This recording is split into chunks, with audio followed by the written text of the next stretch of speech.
let's kind of fast forward from there and go to the day that you got caught.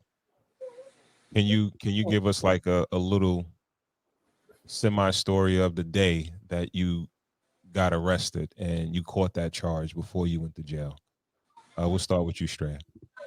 So it was during COVID, actually, 2020. I was on my way to a date, on a date, first date with this guy who later became my husband.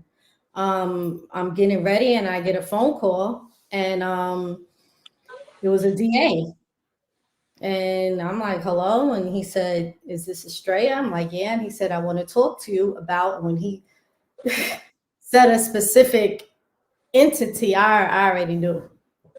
I was like, okay.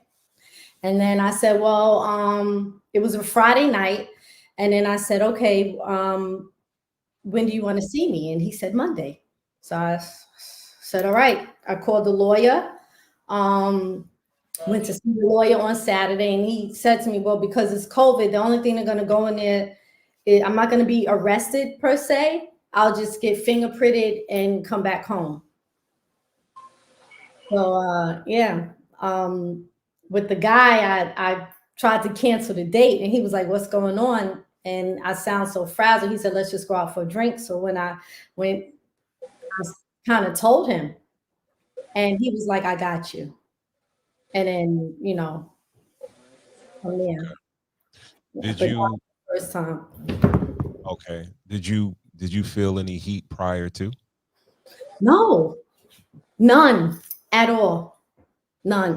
No red flags, nothing moving different. No, this happened in 2017, and 2018. So I'm chilling, and actually, I have to say this. I changed my life around, I gave my life to God. I'm a woman of Christ, so I'm not even thinking about that. You know what I'm saying? And then out the blue, I get this phone call. Oh, so you weren't even active. He called you about some old stuff. Yes. Yeah. Well, you said that you do stuff alone, but you must have had somebody that put you in the mix. No? No. No. So do you, how did they come about it? Do you, because I'm assuming if you can speak about it. It's not that I can't speak about it. It's like, when you really, and this is something I'm struggling with, and I don't know if I have like real guilt about what I did. You know what I'm saying? So to talk about it, it's a trigger. But to make a long story short, there was an audit. Okay. There was an audit. And, an audit can happen 10 years, 5 years, whatever. Yeah. So from 2017 and 18 to now 2020, I get a phone call because there was an audit done. Gotcha. Get it? Gotcha. So, yeah. Okay. China, can you take us back to the day that you actually got arrested before you caught that charge to do that time? Like, how did the day go? How did it start and how did it end? The day that I got arrested for this last charge? Yeah. Okay. The day I got arrested for this, I was actually waiting for them to come back because my crib had got raided like 5 months prior, but neither one of us was here. So okay. When you say neither one of us, who are you talking about? Me and my co-defendant, my children's father. Okay. One that they was looking for. So neither one of us here. So basically they found drugs, they found money, and all type of contraband. So they took that, but what they also took was my surveillance system, like all my cameras, all phones, all type of every computer, any device. Like they took everything basically. So 5 months later, they came back and they came and got me because my baby father was still on the run. But when the surveillance system,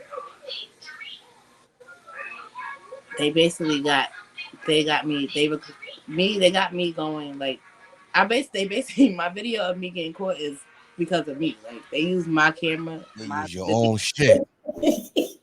That's crazy. Yeah, like so when I went there to see my discovery and stuff, like this is my camera from my fucking driveway that I'm fucking watching me go do X, Y, and Z while they on the phone listening or whatever. So they came the next day basically after that phone call was made because I had got something for my baby father to do what he was doing wherever he was at.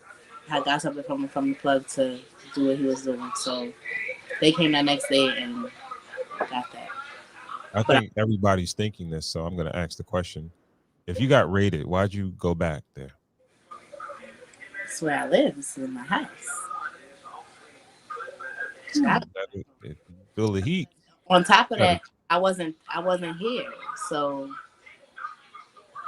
I mean, they're gonna come back anyway, and I knew who they were coming. I knew who they were coming for. It just so happened that because I went out that night and got that from them that night, that's what put me like in it because it was a substantial amount. So now I got